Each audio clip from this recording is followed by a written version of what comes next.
story because I actually wrote my Eulogy. even before mom, even when mom was alive. So parang, advance, kasi mom was already telling us now to get ready. Because she knows she was close. So while I was at school, I couldn't think straight, so I decided to write the eulogy, which was my mother's many rules. I can write. Throughout her life, my mother had many roles. One, she is a daughter to Did you Jose see and that? Nelly Mendoza, a sister to Ray and Kyla. Two,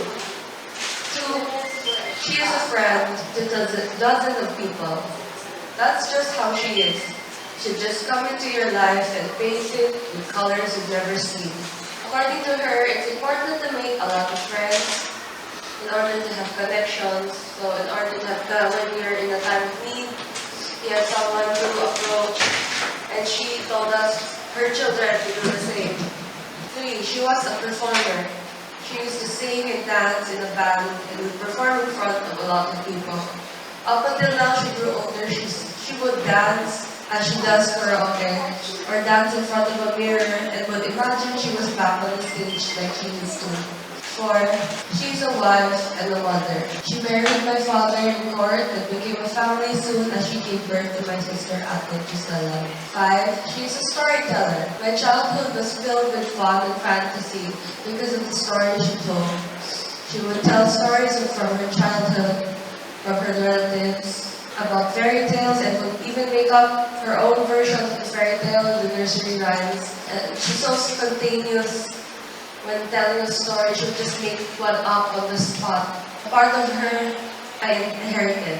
I became spontaneous too with telling stories, and I even made my own stories, which I wrote for Pepito when he was still young. 6. She is a teacher and a mentor. Alongside my dad, she taught me the basics of life and education. Even growing up, she was able to teach me things I still didn't understand or didn't know at all. She even taught me how to sing.